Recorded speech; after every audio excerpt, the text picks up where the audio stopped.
मैं हूँ फार्मासिस्ट शेख मेहरावाली। आज हम बात करेंगे कि अगर हम गलती से कोई एक्सपायर्ड मेडिसिन कंज्यूम कर ले, तो ऐसे में हमारे शरीर में क्या-क्या हो सकता है और हम इसके लिए क्या-क्या कर सकते हैं। पहले समझते हैं कि कोई मेडिसिन का एक्सपायरी डेट का मतलब होता क्या है। कोई मेडिसिन का एक्सपायरी डेट का मतलब होता है जिस पर्टिकुलर दिन तक उस मेडिसिन का जो कंपनी यानी मैन्युफैक्चरर है, वो उस मेडिसिन का एफिकेसी यानी क्षमता पर फुल गारंटी लेता है, उसको बोलते हैं expiry date. After expiry date उस मेडिसिन का एफिकेसी यानी क्षमता को लेकर उस कंपनी का और कोई गारंटी नहीं रहता। अगर हम गलती से कोई एक्सपायर्ड टैबलेट, कैप्सूल्स और पिल्स कंज्यूम कर ले, तो ऐसे में पैनिक होने की ज़रूरत नहीं। क्योंकि after expiry date tablet, capsules और पिल्स का जो एफिकेसी यानी क्षमता है, वो सिर्फ 25% तक ही रहता है। इसीलिए इसमें पैनिक होने की कोई ज़रूरत नहीं। मतलब अगर हम गलती से कोई एक्सपायर्ड मेडिसिन कंज़्यूम कर लें, तो उसका असर सिर्फ 25% तक ही होता है। लेकिन फिर भी अगर कोई एलर्जिक रिएक्शंस नज़र आ रहा हो, तो ऐसे में जितनी जल्दी हो सके कोई डॉक्टर से कंसल्ट करें।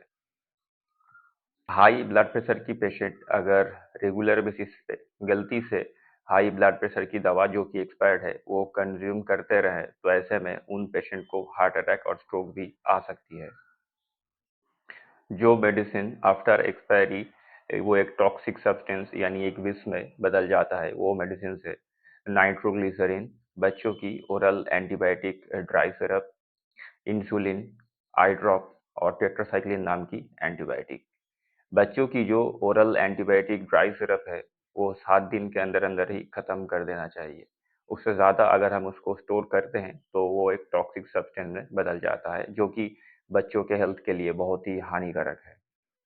अगर हम गलती से कोई एक्सपायर्ड सिरप को कंज़्यूम कर लें, तो यहाँ पर बात थोड़ा-सा अलग है, क्योंकि सिरप और एक्वस प्रिपरेशन में रहता है प्रिजर्वेटिव। प्रिजर्वेटिव का मतलब होता है जिस एजेंट को मिलाने से सिरप और एक्वस प्रिपरेशन में कोई माइक्रोबायल ग्रोथ यानी कीटाणुओं का जन्म नहीं होता। आफ्टर एक्सपायरी डेट प्रिजर्वेटिव का क्षमता भी धीरे धीरे कम होने लगता है, और इसीलिए वो एक्सपायर्ड सिरप में माइक्रोबायल ग्रोथ भी हो सकता है। अगर हम गलती से कोई एक्सपायर्ड सिरप को कंज्यूम कर ले, तो ऐसे में जितनी जल्दी हो सके डॉक्टर से कंसल्ट करना आवश्यक है।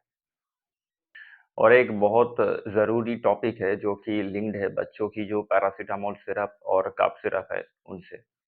बच्चों की जब बुखार होती है, तो हम फार्मेसी में से पैरासिटामोल सिरप को खरीद के वो उस बच्चों को पिलाते हैं।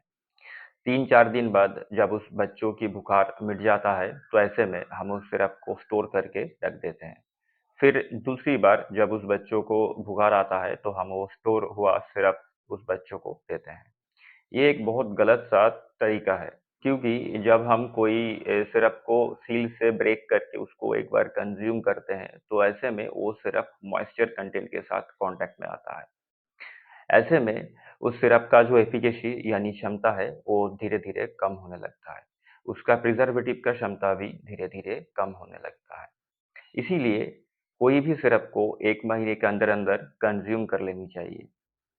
और अगर ये ना हो, तो हर बार इस्तेमाल करने से पहले नया सिरप खरीद के उसका इस्तेमाल करें। मेडिसिन को हमेशा बहुत ही साफ-सुथरा, ठंडा और सूखा हुआ जगह पर स्टोर करना चाहिए, और हर बार मेडिसिन कंज़्यूम करने से पहले उसका एक्सपायरी डेट चेक करके उसके बाद ही उसको कंज़्यूम करें। धन्यवाद।